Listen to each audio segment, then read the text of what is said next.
नमस्कार, स्वागत है आपका स्टार सवेरा न्यूज़ में। शिवसेना के असम प्रदेश अध्यक्ष श्री राम नारायण सिंह जी ने असम के वीर लाचित बरफुकन जी का 400वां श्रद्धांजलि दिवस मनाया। असम के प्रदेश अध्यक्ष श्री राम नारायण सिंह जी ने ध्वजारोपण किया।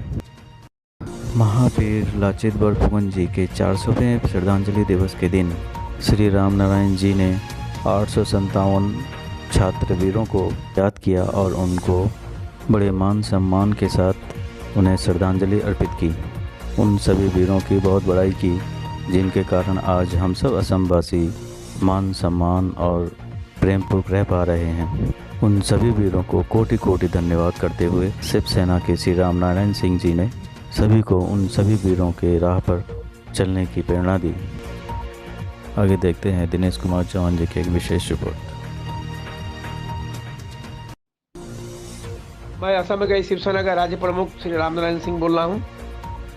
शिवसेना उद्धव बाला साहब ठाकरे दल से हम लोग लाचित बरफुकन की 400वीं श्रद्धांजलि दिवस मना रहे हैं और शिवसेना असम में 1995 से लाचित बरफुकन की यह श्रद्धांजलि दिवस मनाती आ रही है और ये 400वीं जो उनका श्रद्धांजलि दिवस है, मृत्यु दिवस है, आदर्श के रूप में भारतवर्ष के हर क्षेत्र में आज मनाया जा रहा है। दिल्ली में भी मनाई जा रही है, असम के कोने कोने में मनाई जा रही है और शिवसेना इसी उद्देश्य से लाचित बरफुकन की इस दिवस को मनाते आ रही है कि असम के हर घर में एक एक महान वीर लाचित बरफुकन की तरह एक एक व्यक्ति होना चाहिए। आने वाले जो हमारे नया जो प्रजन्म है, नया पीढ़ी है, हर घर में लाचित बरफुकन होना चाहिए। लाचित के आदर्शों को लेकर हमें असम की रक्षा करनी है, समस्त भारतवर्ष की रक्षा करनी है। लाचित बरफुकन 12 वर्ष की उम्र में उन्होंने सेनापति के दायित्व लिया था और एक बालक जो 12 वर्ष का है वो विजय को जीत में परिवर्तित किया था। अहोम सेना इसके पहले बार बार इसको हार रही थी।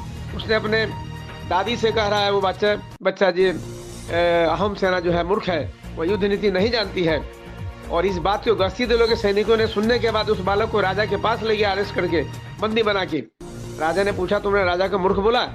उसने कहा यह हाँ, मैंने मूर्ख कहा हूँ क्योंकि आपका युद्ध नीति गलत है, हर युद्ध को आप हार जा रहे हैं मुगलों से। ऐसी स्थिति में राजा ने कहा क्या तुम नेतृत्व लोगे, सेनापति का दायित्व लोगे? उन्होंने कहा मैं लूंगा।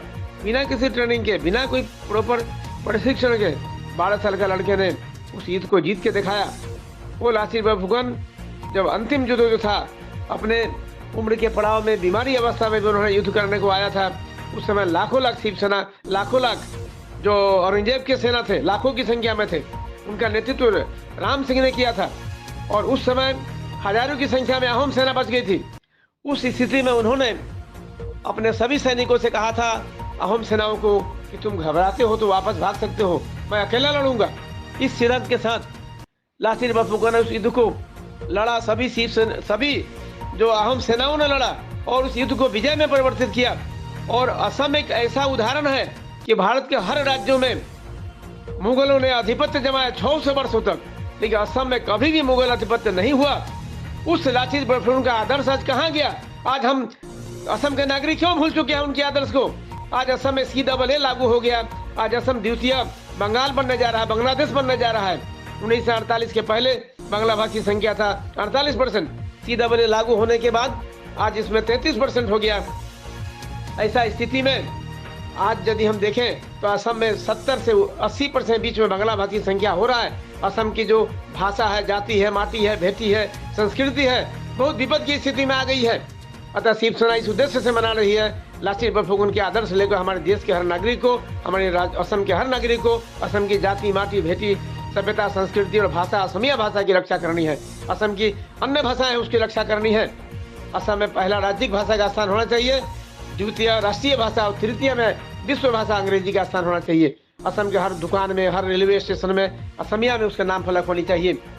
और असम में जो इसको मान्य नहीं करता है, जो नागरिक, सर्वभाषा वैसे असमिया हम असम में रहते हैं, जो इसको मान्य नहीं करता उसको नैतिक अधिकार नहीं असम में रहने के लिए।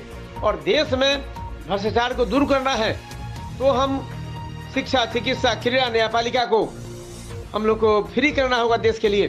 आज दिल्ली के केजरीवाल सरकार ने थोड़ा सा शिक्षा फ्री किया है, थोड़ा ट्रीटमेंट मेडिकल में फ्री किया है। आज दिल्ली का जीडीपी 50% है, जबकि देश का समस्त भारतवर्ष का जीडीपी 4% के अंतर्गत है, 5 के अंदर है।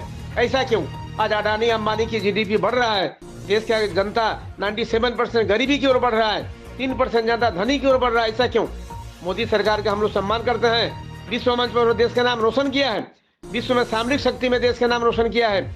आज G20 देशों में आज भारत अध्यक्षता कर रहा है, यूएन में भारत को सदस्य परमानेंट अस्थायी हो रहा है। ये सब के लिए हम लोग वर्तमान सरकार को प्रशंसा करते हैं, लेकिन देश के अंदर गरीब होते जा रहा है। आज 6 लाख हजार करोड़ में आज देश को बेचा जा रहा है, ये गलत नीति है। अतः जब तक देश में शिक्षा, एजुकेशन, चिकित्सा, मेडिकल, क्रीड़ा, स्पोर्ट्स और न्यायपालिका मुफ्त नहीं होती, तब तक देश में भ्रष्टाचार खत्म नहीं होगी। और उस स्थिति में जब लागू होती है तो देश में 100% जीडीपी होगी। और शिवसेना उद्धव बाला साहब ठाकरे की जब भी केंद्रीय सरकार बनती है, आप जनता के सहयोग से, तो यह नीति हम लोग लागू करेंगे। ये 4 चीज को मुफ्त करेंगे और देश में राम राज्य स्थापित होगा। इन्हीं सिद्धांतों के साथ हम लोग लाचित दिवस को मनाते आ रहे हैं, जिसके हर नागरिक से हम लोग आह्वान करते हैं कि उनके आदर्श को लेकर देश हित में काम करो। और इन्हीं के साथ मैं अपने वक्तव्य को समापन में दे रहा हूँ। और भी हमारे बहुत से वक्ता हैं जो कुछ कहेंगे। अतः मेरे तरफ से जय हिंद, जय असम, लाचित बरफुकन की जय, भारत माता की जय, जय हिंद।